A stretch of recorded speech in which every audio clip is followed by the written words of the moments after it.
खुरुमजे ma'am पुनमक Kangle तुजिन मैंग मफमदा Manipuri की ई पाउ खरा पुजरगले अहानबदा बोट हुरान बखंगनतन नुपी पाउ हुखीद्रा पाखले ओ जॉय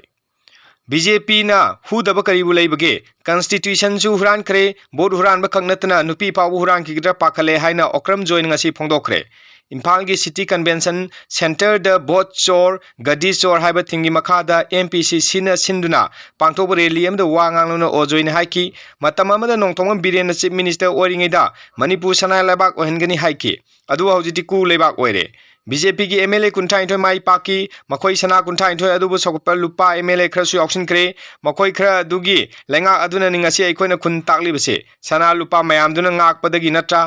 मसीगी रेस्पॉन्सिबिलिटी कनागिनो मसी बीजेपी की करीगी ओइरोय मदुना मरम ओरगा प्राइम मिनिस्टर नरेंद्र मोदी मणिपुरदा इकाई मनबदगी लेपंगमदबने मान मखातान हाइकी मणिपुरदा मोदीसु लाखिद्रे अतासु लाखिद्रे मोइदासु लाखिद्रे लंबीसु लोरे मणिपुर पुंगलोय लोइरे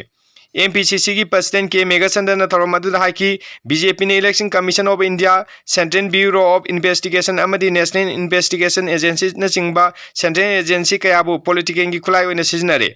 थोरमदुदा सप्तागिरी शंकर उलाकाना हाइकी मिखंदा अरानब थोंग कया चतरे हाइबगी मतंग मतिक चाबु खुदम चांगलमसिंग इलेक्शन कमीशन द पिसिन खिबा लेखरे अदुबो हौजिक फाव कमीशन एक्शन अमत लौखलक लेत्री मणिपुर हौजे हौजे इंग तप फिबम हंजलनब ngamdabga लोइनना प्राइम मिनिस्टर नरेंद्र मोदी ने स्टेट असिगी मतंग वा ngang लेखिबा मरमना नौन मिखल पांगथोकप मथौ ताइ हनसु फोंदोके बीजेपी न कॉन्स्टिट्यूशनल खोंगाव नरे हाइना मरान सिरदुना हिरम अदुदा क्रिस्टोफर तिलक हाइकी अवांगपोकी स्टेट सेंट्रल गवर्नमेंट अखन मेंग चंगदबनी सेंटर करीगुंबा अरानब थौरांग लौखलकलबदी अवांगपोल लमदम की मियोइसिंग अवाब मायोंगनब मसाना ताबनी हाइनसु मांगना फोंदोकी मथंग अनिसुब पाउदा नेशनल हाईवे सिंग फ्री मूवमेंट जाहंदन थमलिपसि कुकी सिंगी सेपरेट एडमिनिस्ट्रेशन तुमिन पीखरबर चिंगनरे रूपचंद्र कांगलुक की इरांग मरम ओरगा हौजिक फाव चतोक सेशन तौबा यादना लेरखिबा नेशनल हाईवे सिंगदा सेंटर की माइकेट की फ्री मूवमेंट जाहलगनी हाइना फोंदोखरबा ngasi फाव करिमत तौबा ngamdana लेबिसि कुकी सिंगी सेपरेट एडमिनिस्ट्रेशन डिपार्टमेंट न पीखरबा हाइबगी सिंगनब लेरे हाइना यूपीएफ की प्रेसिडेंट नोंगथोंगबम रूपचंद्रन ngasi कोनुंगवांगदा लेबा लमयानबा संगलेना पांगथोखिबा यूपीएफ की कुंटेज सुबा मपोक कुमन तौंगा मई लेना फोंदोखरे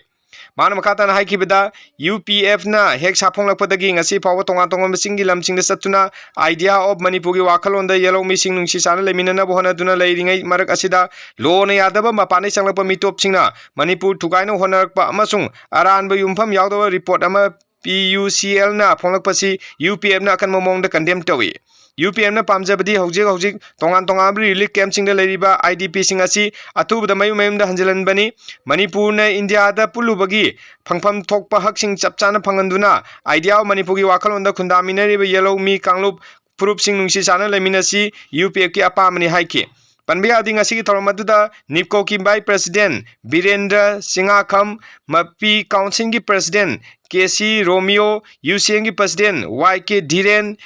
AMPFA की प्रेसिडेंट के थोइबा कादा की president ISPO Kumar president member ओइना सरुक याकी लोइनना retire head of department political science department Imphal college के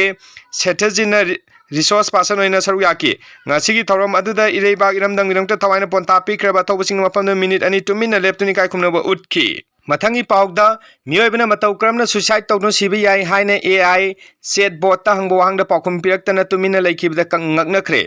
चाखलकबे मतुंगना मियोइबना खुनाइना हिरम कयादा आर्टिफिशियल इंटेलिजेंस AI की मतेंग लौनरी अदुबो अंगकपा थौदोक अमा ओइना मियोइ अमना मतौ क्रमना सुसाइड तौनो सिबि याई हाइना AI सेट बोट ता हंगबो हंग पाखुम पिरक्तना तुमिना लेखिबदे अंगकपा फाउनखरे हारि पनबे आबदी AI की तोंगान तोंगानबा कंपनी सिंगना साबा सेट बोट सिंगी मतेंग लौदुना अना लायंगबदगी हौरगा मियोइबगी तंगाई फदब पुनमक शेयर तौनो AI की मतेंग लौनरखरबने अदुबो हौजिक AI ना AI द सेमदोकदो पोसक क्या अमा यावरी मरोइना मेडिकल साइंस की लमदे AI की पौताक लौब यादब कया यावरकपन मरम ओरगा कंपनी सिंगने AI दा मेडिकल की लमदा मरोइबो वाफम फोंदोकपगे अथिंग थंखरबने हौजे हौजे मालेंगी मियोइ बिलियन कया AI की मतेंग लौनो थबक सुनरी लोइना अवा नुंगाई फाउबा AI दा शेयर तौदुना पोथानरिबने अदो मियोबिग हौना सा हंगबा याबा अमदि हंगबा यादा वहंग कया AI दा हंगबगी सनबिसगी मसिंग हंगलकपना मरम ओरगा AI सेट बोट की सारिबा कंपनी सिंगना मखल मखा कया वांग हंगदुना कदाई फाउ मियोइब खुनाई अमदी AI चामिनबा यागदगा हाइना थिजिलखिबने AI गी मतंग यामना कुमना थिजिलिबा साइंटिस्ट सिंगना फोंदोकपै मतुंगनि AI चैटबॉट ता मियोइ अमना मतौ करम सुसाइड तौना सिगनी हाइना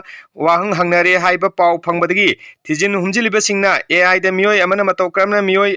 अमना सुसाइड तौना सिगनी हाइबना वाहंग हंगलुबदा पाखुम पिरक्तन तुमिना लैखिबनी हाइरि पाउ सिंग लोइना ngasi मणिपुरी पाउ पिजा मतंग से लोइसिनजगे मैम पुनम चैनल सिंग नुंसिना लाइक शेयर एंड सब्सक्राइब तौसिम यानो सु नॉलेज सिंगजरी थैंक यू ऑल।